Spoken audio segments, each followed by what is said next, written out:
ये है ताज media group और आप देख रहे हैं ताज न्यूज, आईना सच का।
Al, it's a great pleasure to be here with Rahul Gandhi and with a not quiet audience. I think we've already discovered a lively audience. And there's a lot to discuss. I'll just keep a vague eye on the time, including the most recent election. But I'd like to start, if I may, with a higher altitude perspective of how we got here. Situation where Modi's still got a third term in spite of having had his wings clipped. How did India reach this situation, the country of pluralism, secularism, your family's great role? What happened in the last 15 years to bring this about? I mean, I think, first of all, of course, Mr. Modi has a central role in it. But I don't think it's only Mr. Modi. And I also don't think that it started in 2014. The general dynamics, the architecture and the forces that eventually got Mr. Modi are older. They just combined well in 2014. And I think India has had this fight. Modern India has had it embedded in it, the fight for and against the constitution. And that's really the heart of it. The idea that all Indians should be equal, all Indians should be valued and treated in the same way versus a hierarchy, and the idea that there is a hierarchy in India, a caste hierarchy, and that should be defended at all costs. So this is the conflict, and it's not a new conflict. I mean, if you go back in Indian history, you can go back 1,000 years, 2,000 years, you'll see this conflict, and it's a philosophical battle, and then it has its political structures. So your family, I mean, I know everybody here will know, but it bears repeating.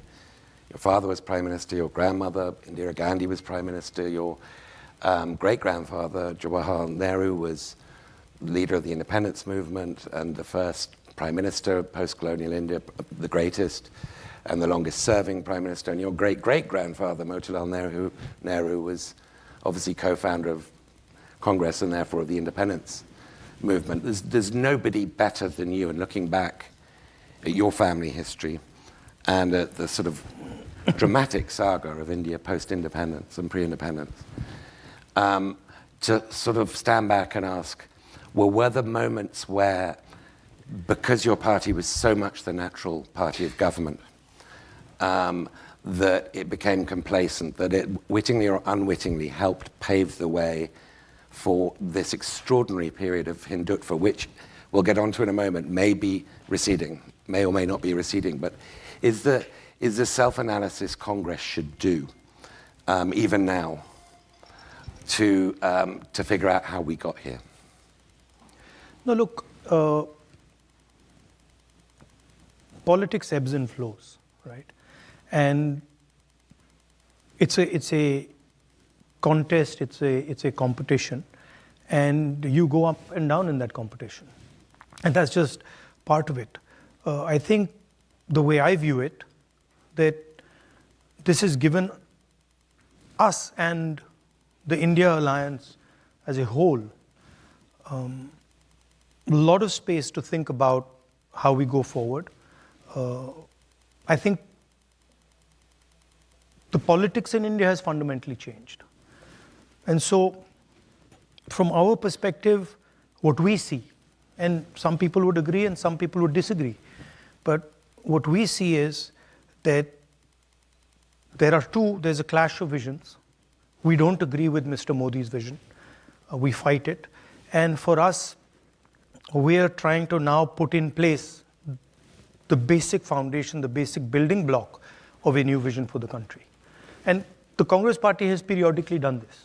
You know, it's not the Congress Party. I mean, if you look at the Congress Party and you compare it to other political parties, it has this ability to reinvent itself, right? So you look at the 70s, the Congress Party nationalizes the banks, and then it does a complete U-turn, you know, in the 90s, and then is going with liberalization, with, you know, open economic architecture. So I think there's a design element in the Congress Party that has been put in place by Mahatma Gandhi, and it has certain qualities as a political organization which are very powerful. I mean, I was watching the elections, and you know, there was a point in the elections when we sat down with our treasurer, and he was saying, look, the bank accounts are frozen. Now, you know, how are you supposed to fight an election if your bank accounts are frozen? And so we were like, okay, we're done. That was the reaction, and we really didn't have an answer. But then the Congress Party fought an election with their bank accounts frozen, and has basically destroyed the idea of Modi, right? So it has, and you can see it because when you see the Prime Minister now in Parliament, and I come face to face with him, he's psychologically trapped, and he basically cannot come to terms. He cannot understand how this has happened, right?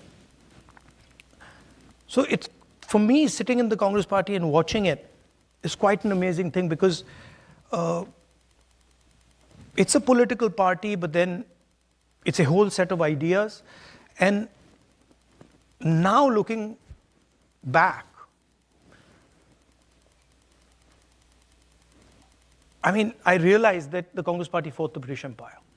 And there's a reason the thing survived that. And it's in the basic architecture of the party. Now, sometimes the party goes away from that architecture. So I differentiate between the Congress idea, the Congress philosophy, value system, and the party organization. And they don't necessarily 100% overlap. But when they start coming close, then it starts to become very powerful. Okay, let's get into the election. I mean, as you say, it was not fought on a level playing field. I think it's fair to observe with your frozen bank accounts, what's happened to my profession, the media in India, is quite dramatic. Restrictions. And of course, you had a prime minister who was expecting not just a hat trick, not just a third consecutive victory, but to lift his majority from what, I think it was 303 he had in the last Lok Sabha out of 543, a clear majority, to 370 up to 400, a super majority. And in the event, gets 240. Now, with your bank accounts frozen and the media playing field not being level and all the rest, how do you explain this? Is this because you formed this India alliance and had essentially power sharing of who ran where?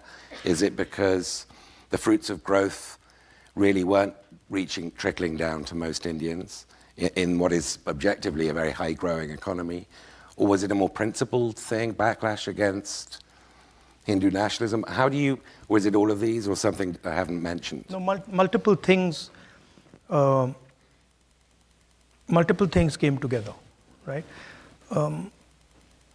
So, for example,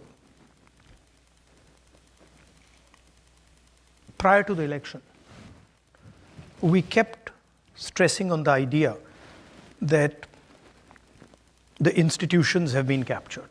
And whenever we'd go, India Alliance would go, we'd stress on this idea that, look, the institutions are captured and we don't have a fair playing field. The education system is captured by the RSS. The media system is captured. The investigative agencies are captured. And we keep saying this, and people were not quite getting it. And we would keep saying it again and again and again, and somehow they were just not getting it.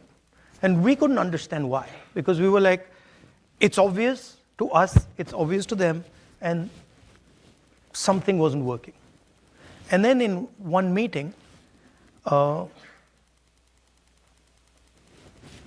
of the people who works with us said, listen, try holding up the Constitution.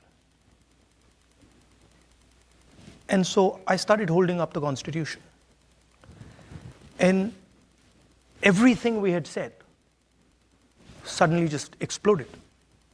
So India realized in this election, and really,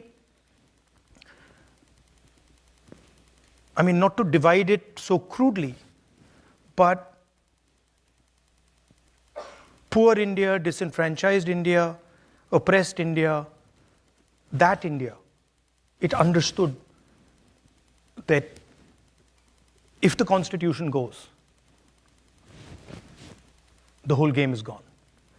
And so that was the first sort of, I saw it, there was a shockwave, that when I would hold up the Constitution, it would go. Like I could see the shockwave going, that people are like, oh yeah. And then people started coming to me, when you're in these meetings, you'll start hearing from the sides that, they'll bring a constitution or they'll start saying it. So what was very interesting to me was poor people deeply understood that now this was a fight between those who are protecting the constitution and those who want to destroy it. So that was one very strong element. There was also the caste census issue that became big. And that's a fundamental question in India. Share, what you say in Hindi, bhagidari, of the institutions, the structure, the power of the Indian state. So these things suddenly started to come together. And at some level,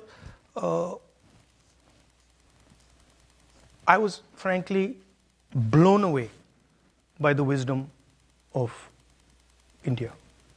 Like I would sometimes sit there and say, this is quite amazing, right? There was like a wall that suddenly arrived and said, okay, we are not backing down now. And really, I don't think the BJP, in a fair election, they were nowhere near 240 seats. No way. I mean, I'd be surprised if they had a financial, huge financial advantage. They had locked our bank accounts for one, but huge war chest. The election commission was doing what they wanted. I mean, the entire campaign was structured so Mr. Modi could, do his thing across the country. States where they were weak were designed differently than states where they were strong. So I don't view it as a free election at all. I view it as a rather controlled election. What's your confidence? Well, clearly your goal now is to win the next election. And it struck me there's one of two ways, maybe both, that this could come about. One is that Modi is like, he's no longer godlike, as you say. He's sort of dented. He's down. He's not out, but he's down. Psychologically quite harmed, expecting this affirmation of his being above ordinary political mortals and not getting it. And that might lead to splits, infighting within the BJP. No, he's got no obvious successor, right? My analysis is different. Okay. My sense halfway through the campaign was that Modi didn't think he was getting anywhere near 300, 400 seats. And I think early on he realized that this thing's going wrong, right?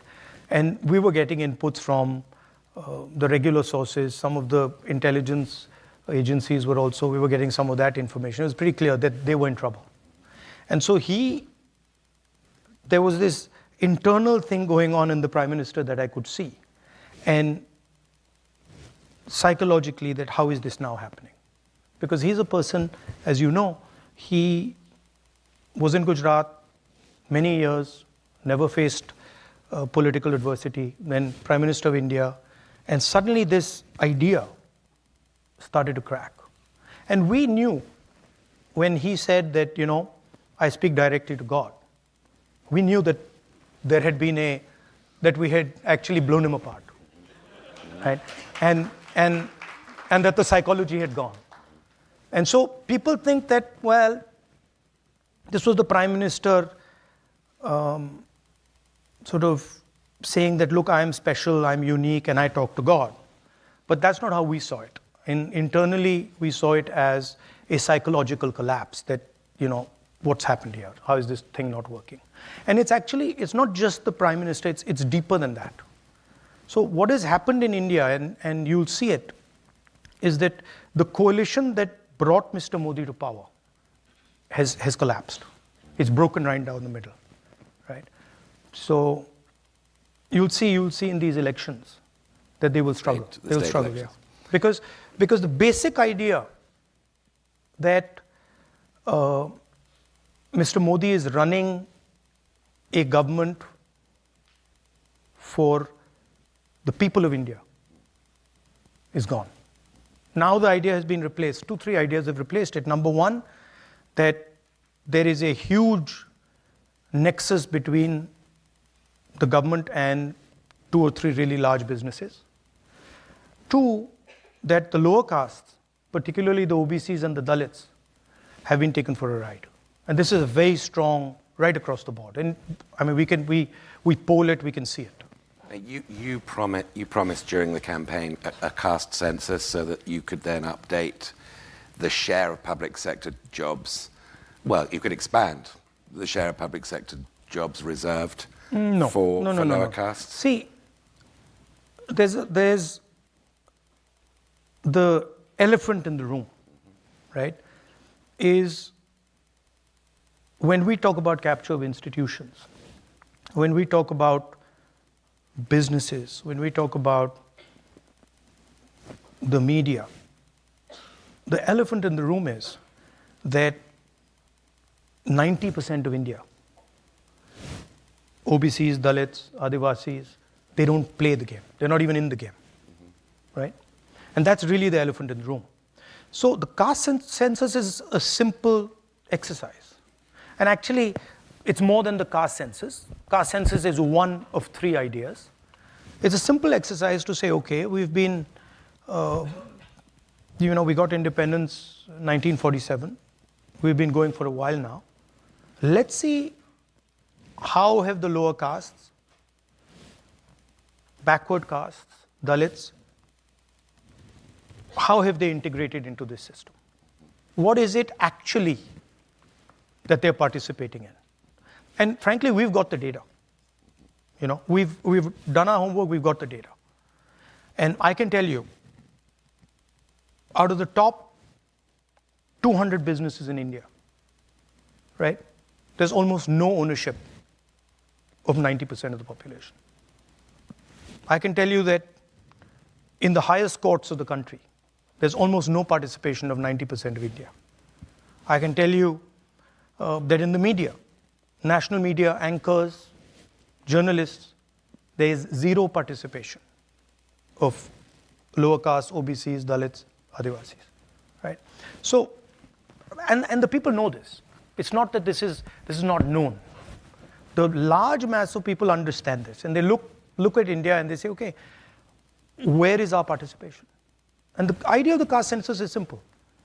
We've not taken any policy position. We're just saying, look, we want to understand, we want a snapshot to understand where we at. What is the participation level of lower caste, Dalits, OBCs, poor general castes, right? And that's really the caste census. Now, there are two other components, which we have also said, but have not really been put out that much. One is the idea of a socio-economic survey. So we want to not only understand how many Dalits there are, how many OBCs there are, but we want to understand what their social position looks like, what their financial position looks like, what their economic position looks like. And the third component, which I think is very important, is we also want to understand, we want to take a look at India's institutions. We want to look at the media, we want to look at healthcare, we want to look at education, the owners, the structures that deliver these services. And we want to get a sense of what is India's participation in these institutions. So these are an institutional survey, a socio-economic survey, and a census. Is there any reason why you wouldn't expand that to include the role of Muslims in modern? They're included in that. It's So not they're just included Muslims. in the OBC. It's minorities. Category, No, minorities, it's everybody. Muslims. It's Okay. even if you look at the general caste, you will find that there is a huge divide between poor general castes and well-off general castes, right? And that's the same for minorities, it's the same for Adivasis, it's the same for OBCs, it's the same for Dalits. I mean, the reason I pressed you on that is because older people in this audience, and maybe some of the younger ones, will remember in 1992 when VP Singh's government announced its expanding government reservation system to other backward classes, not just Dalits.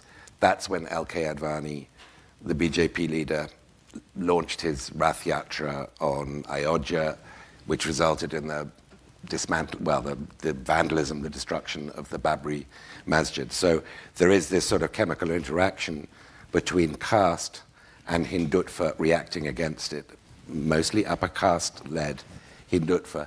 So you confident of the politics of this? I mean, because this has a history, right? Look, from our perspective,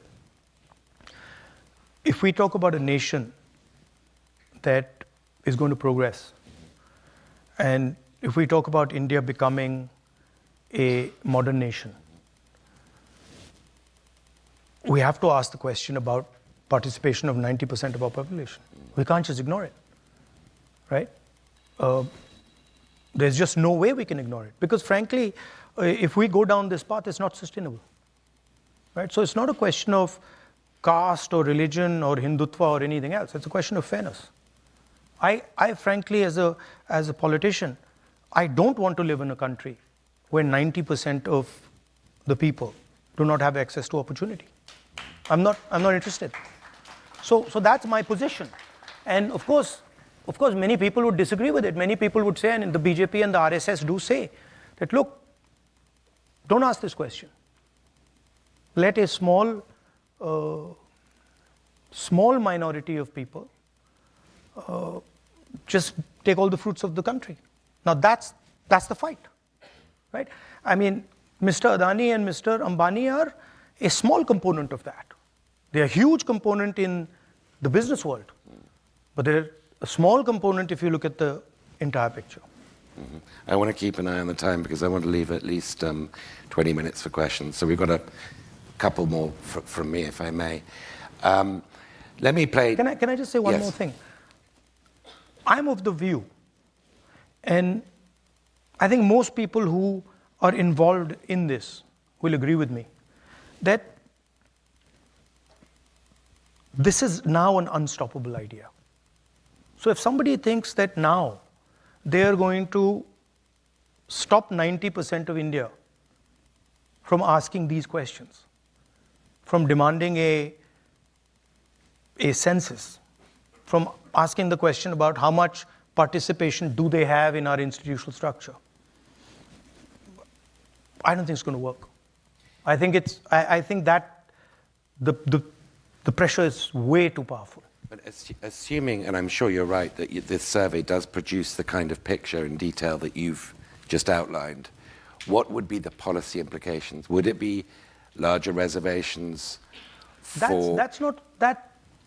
That would depend on what comes out of these studies, right? But if you ask me personally, I think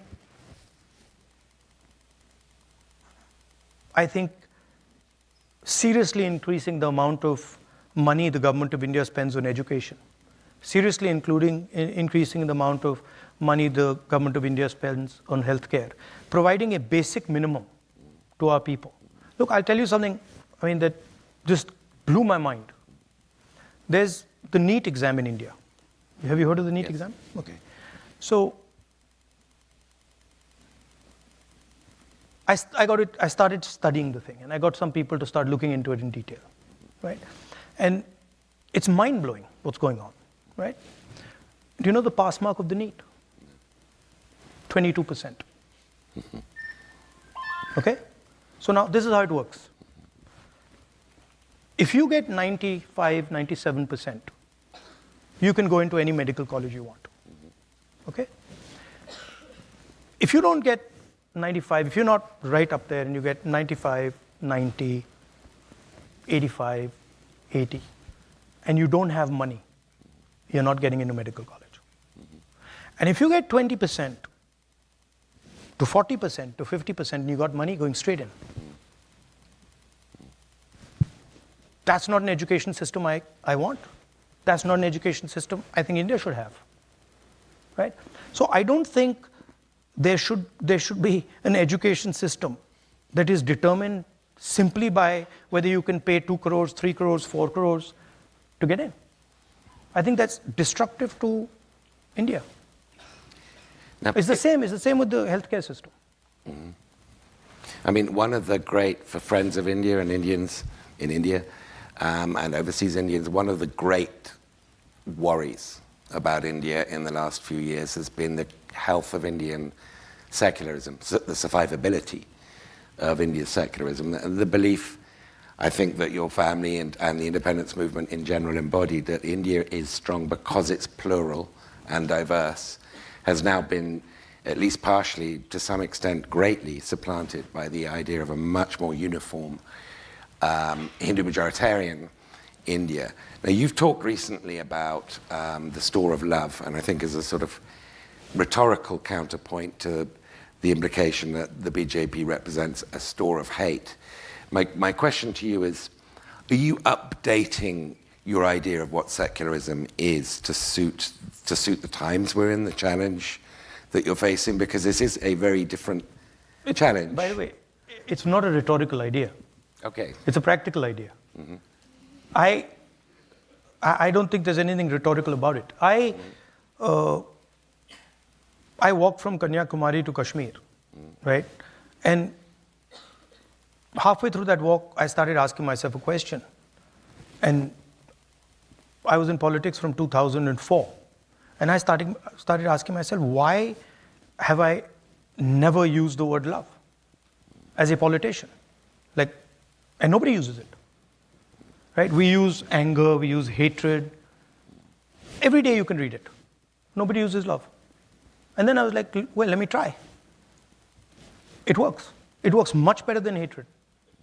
And it works practically, right? So, and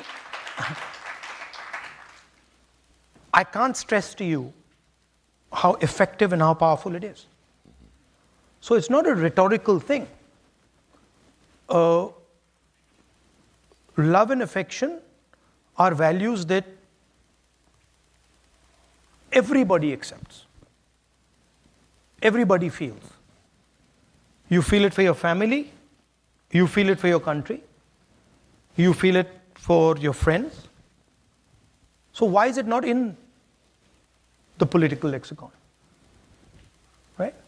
So I think it's not a question of redefining secularism. I think that there is a stream of politics in India represented by Mahatma Gandhi that starts with this question. And that was what his life was about. That we are not going to accept violence, hatred, anger as values. I used to, you're saying rhetorical. I was in politics from 2004 to when the yatra started. Nobody. If I used to meet them, they used to say, "Hello, Mr. Gandhi, how are you? Very nice to meet you. Lovely to meet you." Nobody ever said, "I love you." Now, no, I'm serious. Now I walk out, I'm serious. I walk out to a restaurant and half the restaurant saying, "We love you." Now, I mean, like, I don't understand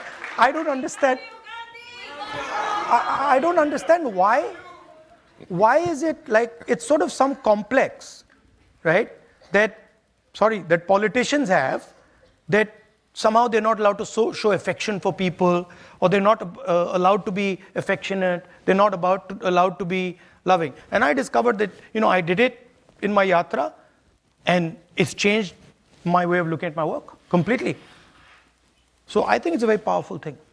So let me think of questions while I am asking a final one, because I'm going to give you about 20 minutes worth of questions. I'm sure there are a lot of them. I want to just touch one thing that you said, the idea of secularism. Yeah. See, India at its heart, right, is a union of languages, traditions, histories, religions, everything, right? And that's just the design of India. When you have lunch here, you get first course, salad, first course, second course. We don't get any of that. We get a thali with everything placed inside it. Right? And nobody is sitting there saying, okay, what's the first course? What's the second course? No, they're like, it's a jumble. And all the food has the same value. Right? Nobody says, you know what I'm going to do? I'm going to take the dal, I'm going to separate it from the rice, and I'm only going to eat the rice, I'm not going to eat the dal. Right? So this idea of mixing and merging, this is India. And in India, this is a very deep philosophical idea. When Indian people go to a temple, or when Sikh people or people from any religion in India go to their religious places, what they're doing is merging with the deity. Right? They're doing this. And that is the nature of India. You can't remove it. And the misunderstanding that the BJP and the RSS have is that they think that India is a whole bunch of separate things. It's not. So we don't need to redefine anything. It's already there. I can't help, and this will be my last question, I can't help branding this the Rahul Gandhi Love Actually campaign. You're going away if you want. This has got to. But put it's a lot more fun. Yeah, no, I'm feeling you go that. in politics, you go and then you shout at that guy, and then that guy shouts back at you, then you abuse him, then he abuses you back. It's boring stuff. It's tiring, So, between now and... Like, you'll be surprised. I mean, you will be surprised, but I don't actually hate Mr. Modi. I don't. Like, I get up in the morning and, okay, he's got a point of view, fine. I don't agree with his point of view, but I don't hate him. And in fact, in many moments, I empathize with him. Right? So it's not that I think that he's my enemy and now I hate him and he's got to... No. He's got a different point of view, I got a different point of view. I have empathy and compassion for what he's doing. And I think that's a much better place to be. Instead of this thing that, him versus me. I don't think that's productive. Just very briefly explain, and I know it's hard to do it briefly, and I accept your point that love actually thing isn't just rhetorical. I stand corrected. What's the practical route between here and your victory in 2029, 28, 29? I mean,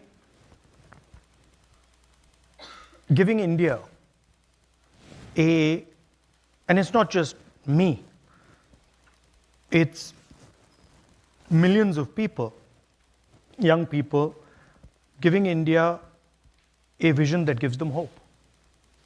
That's it. And putting in front of the people of India a set of ideas that makes them believe in the future. Today, India, and I, not to be arrogant, but I have spent more time than most walking my country. India is struggling to imagine the future. You know, when you struggle to imagine a future, you start discussing the past, right? So what is Hindutva's or Mr. Modi's or RSS's proposal? The proposal is, let's not discuss the future. Let's talk about the past.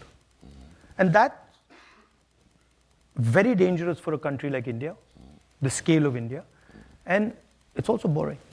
It's boring. Okay, I don't know whether there are mics. Okay, first of all, the young lady, and then they'll go up there. There's the young lady here. Do we have microphones, or are people... Oh, sorry, you have to... Oh, all right, don't stay in place. You have to queue up. So I didn't realize the system.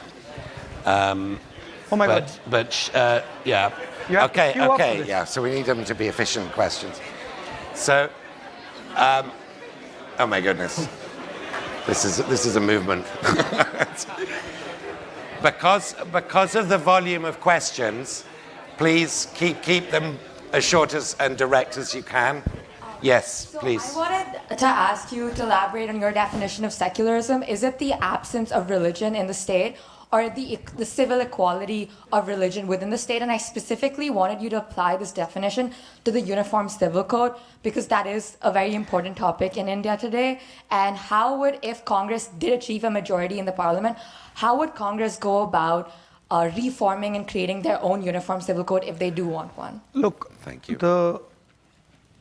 The basic idea is respecting people's perspectives, okay? And believing that all Indian citizens have a unique and different perspective, and they should have a space to have that perspective. And that includes religion, it includes language, it includes the clothes you wear, it includes the food you eat, it includes everything, right? BJP is proposing a uniform civil code. We haven't seen it. We have no idea what they're talking about. So for us to comment on it doesn't make sense. When they pull it out, then we'll have a look and we'll comment on it. But when you talk about, may I ask a follow-up? But I think not. Okay, I'm sorry. I mean, because I'm sure there'll be variations. You can ask me the follow-up afterwards. There we are. We're probably going to be even-handed, so yes. Hello. Mr. Gandhi, you lead the Indy Alliance, which is seen by many as an alternative to the BJP-led NDA government. Looking at the 2024 Lok Sabha elections, your party was not able to agree on seat-sharing policies with your alliance partner, which was Mamata Banerjee's TMC. You also have alliance partners like the Hindutva-based Shiv Sena UBT. My question is, if elected, how will you effectively run a government with such a divided coalition that cannot seem to agree on anything except for the removal of Prime Minister Modi? No, actually we agree on a lot. We agree that the Constitution of India should be defended. Most of us agree on the idea of the caste census. We agree that two business people, namely Mr. Adani and Mr. Ambani, shouldn't run every single business in India. So for you to say that we don't agree, I think is inaccurate. Second thing is that all coalitions are negotiations, right? So a certain amount of to and fro will always take place. That is perfectly natural. There's nothing wrong with it. And we have run governments again and again which have been successful using coalitions. So we're pretty confident that we can do it again. Thank you. And actually, I think if we get it right,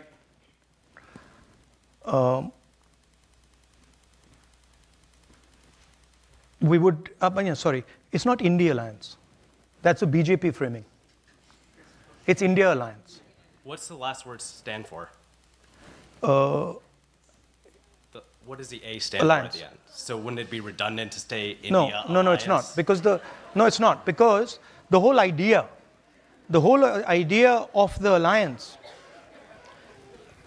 was to put across to the people of India that India is being attacked. And it was very successful. And generally the BJP people say India Alliance, but everyone else in India says India Alliance. Thank you. Have a great day. Thank you.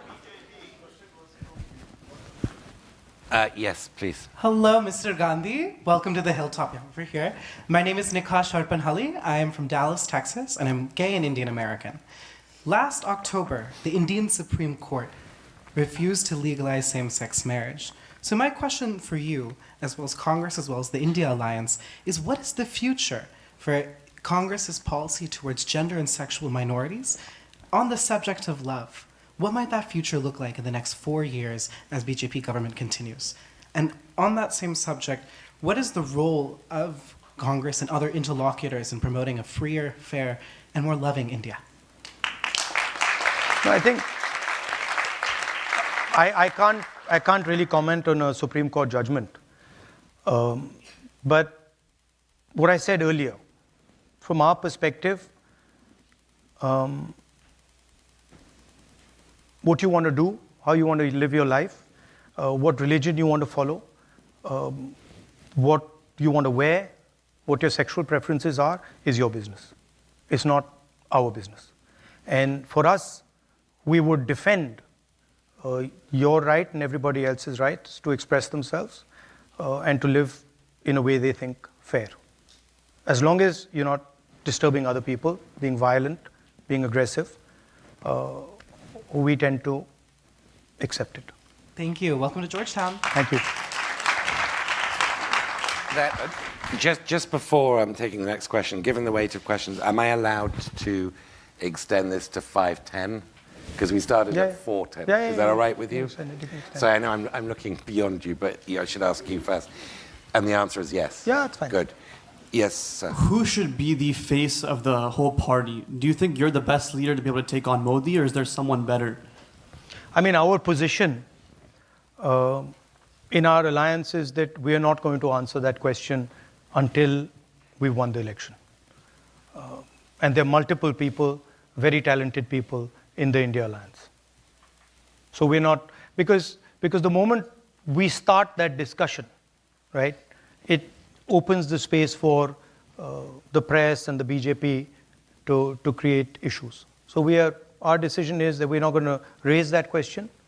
We're going to fight the election, and then after the election we decide. Thank you very much. Thank you. Please. Hi, Mr. Gandhi. I'm Nikita. I'm a third-year undergraduate student at Georgetown, and I'm originally from Bengaluru in India. My question was more so, and you touched on this with the Congress bank accounts being frozen this election, but in December of 2023, when BJP still had the supermajority, there was the highest number of opposition MPs being suspended from parliament. So obviously it's a very different electoral distribution right now.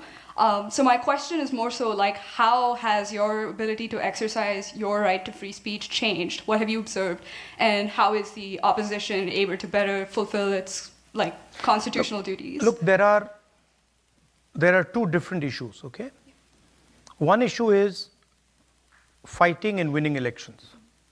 And we're confident that we will fight and win elections against the BJP. And I think you will see it in the next 2 or 3 months that we will win those elections, okay? That's very different than undoing the damage the RSS and the BJP have done to our institutions. And that is a much deeper problem, and that's not going to get solved so easily and so simply. But we have to have a strategy for it. I still have 20 plus cases on me. I still have, in India, the law, right, is that you can only do a defamation case if you're the person who's being defamed. I have 20 of those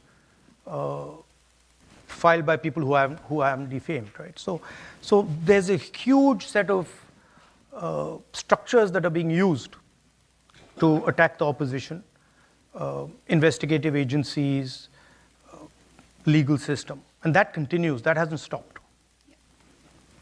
So, but the real challenge in front of India is how do you make our institutions neutral again? Yeah.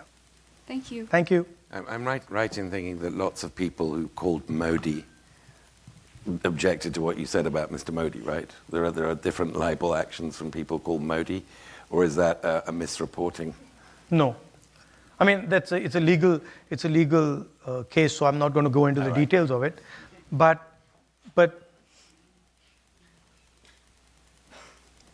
yeah, I won't go into the details of it because it'll get me into trouble. Fair enough. Hello, Mr. Gandhi. My name is Himank. I am a recent MBA student from UC Berkeley. I came here to see you and meet you. One, really admire your courageous attempt at bringing vulnerability into politics using words like love. That's indeed very rare.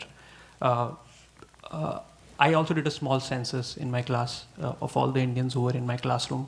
Around 7 in 10 said that they would want to return back to India in a few years. This is very different from how the situation was around 10 years ago or 15 years ago in the United States. There seem to be like 2 factors which are sort of leading to this. One is just the state of American dream right now, and also the improving economic opportunities in India. Around 1 million students have migrated to India, to US from India since the past 5 years. I just want to know, one, what is your comment on this phenomena? And second is, what is your message to students who are not able to avail the economic opportunities because of which they came to United States? Look, and I've said this a couple of times,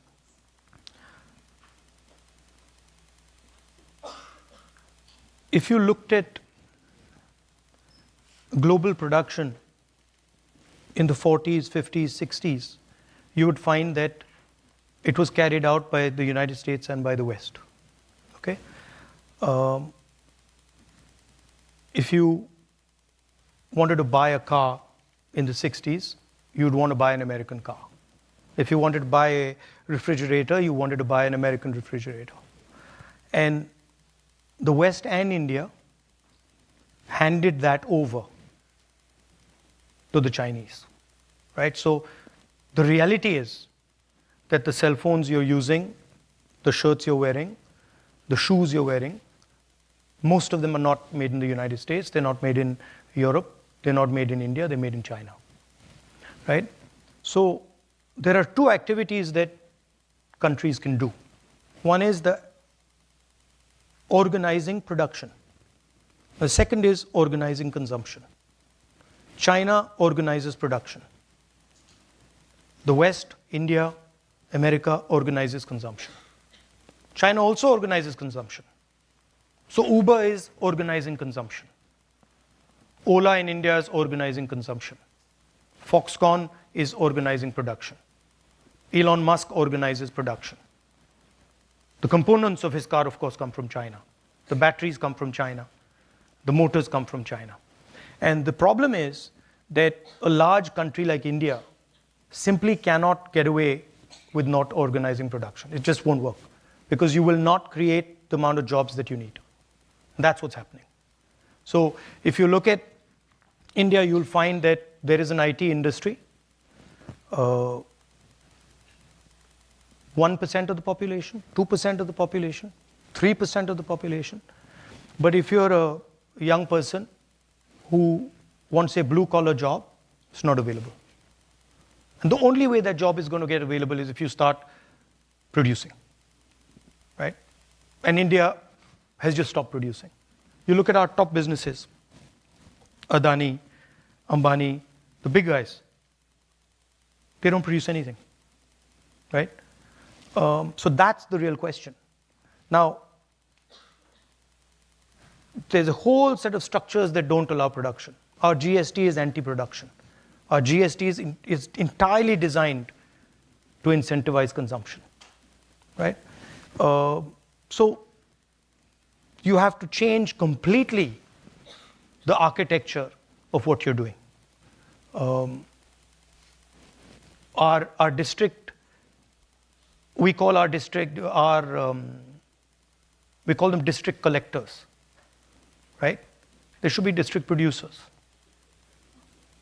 right? We need to think about getting into the act of production, and we're not doing that. And there's a reason, because the large monopolists don't want India to produce. It's much more convenient just to sell Chinese product, right? You get a rent on it, you sell it in India, you don't have to go through the rigors of production, you don't have to deal with the labor problems, you don't have to deal with the conflicts that production require you to deal with, and you make huge amounts of money. But it's not sustainable. And you can see social tension rising. You can see unemployment numbers rising. So that's really what India has to think about. You have, every district in India has something unique they produce. Moradabad, brass capital.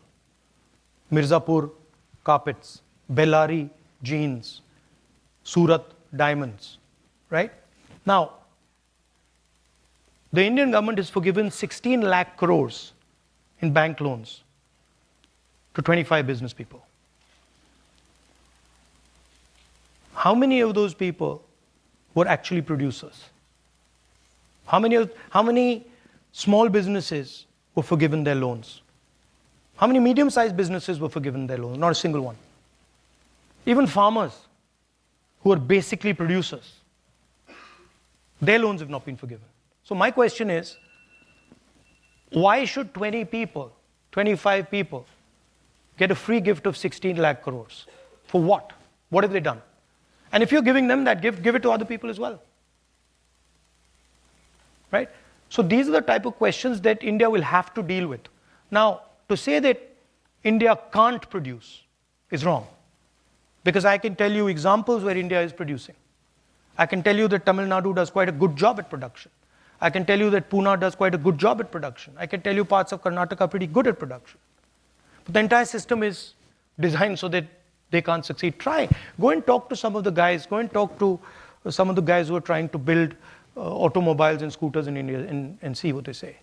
The entire system is rigged against them. So that's what you have to think about. Thank you. We've only got a few minutes left, so if the last 2 or 3 questioners could be efficient, please. Absolutely. Namaste, Rahul Gandhi ji. My name is Apurva Ramakrishnan, and well, because in your talk you did mention caste and reservation, I'm going to throw you a hardball question. In that, I would specifically like to know your thoughts and your party's thoughts on at what point, if at all, would we move away, or would you move away from the idea of caste-based reservations being a permanent solution to the underlying grassroots issues that necessitate such reservation-based systems? At what point would we as a society, but more importantly, you and your party, look at caste as caste-based reservations as a treatment of the symptoms and not the actual problem? Why do you say caste-based reservations are treatment of the symptoms? Because I believe that the reservations, when they came about historically as well, were there to provide equal access to opportunity. And the issue is, even today, the access to opportunity is where the lag is there. And do you think there are better ways to strengthen our systems institutionally at the grassroots levels than the caste-based reservation? Well, let's look at the numbers. If you look at the Indian government and you look at, there are 70 bureaucrats who run the Indian government, secretaries to the government of India. These are the guys that take pretty much all the financial decisions in the government. Okay? If you add up Dalits, tribals, OBCs, they come to 73%.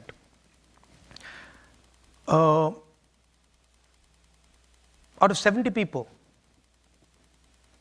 there's one tribal. I think 3 Dalits, 3 OBCs. So, and I think a minority. So, 90% of India, in the government of India, has access to less than 10% of the positions that determine how money is going to be spent. And when you actually look at the financial numbers, then tribals get 10 paisa out of 100 rupees. Dalits get, I think, 5 rupees out of 100 rupees. And OBCs get a similar number. So the fact of the matter is that they're not getting participation, right? And the problem is that 90% of India is not able to play, right? Go through the list of every single business leader in India. And I've done it. Show me the tribal name. Show me the Dalit name. Show me the OBC name. Out of the top 200, I think there's one OBC. They're 50% of India. So we're not treating the symptom. That's the problem, right? Now, it's not the only tool. There are other tools. But we will think of scrapping reservations when India is a fair place. And India is not a fair place. Now, that creates a problem because there are many people who come from the upper castes, right, who say, look, what have we done wrong, right? Why are we being punished? And so then you think about increasing dramatically the supply of some of these things. You think about decentralizing power. You think about involving many more people in the governance of our country, right? You think of opening up, I mean, frankly, with all due respect, I don't think any of you are ever going to become Adani or Ambani. And there's a reason for that. You can't. Because those doors are closed. So the answer to people in the general caste is you open those doors. I think we have time for one final question, so make it count. Hello, Mr. Gandhi. My name is Risa. I'm a third-year student at Georgetown, and I'm originally from Mumbai. My question to you is based on your comment that our institutions have been captured. I wanted to ask, what are the actual policy reforms that the INC sees in order to uncapture our institutions? You said that our education system is extremely unfair and only really prioritizes the success of the rich. So how can we change these systems to make them more meritocratic and make them service the general population of India? I mean, the institutional capture is something that's new. And frankly, we're going to have to navigate that when we come to that point because we've never dealt with that. We've never dealt with a situation where, the RSS has filled an entire institution with its people. And so we have some thoughts about it, but we'd have to do it as and when it happens. In terms of the education system, it's just dramatically increasing access, dramatically increasing the size of the education system, putting much more money into it. The best Indian education institutions are still government institutions. IIT is not a private institution, right? IIM is not a private institution. People forget that. There's no private institution that matches the IITs. Everybody accepts that. So So putting effort into designing new institutions, scaling up old institutions, and decentralizing some of these things, I think would help. Thank you. Thank you. So with apologies to the other questioners, I'm gonna have to end it now. But I just want to thank Mr. Gandhi. That was one of the most unusual interviews I've done. Love being cited more often than I normally expect, and it was very, very interesting to talk to you. Thank you. Thank you so much for sparing the time. Thank you. Thank you. That was great.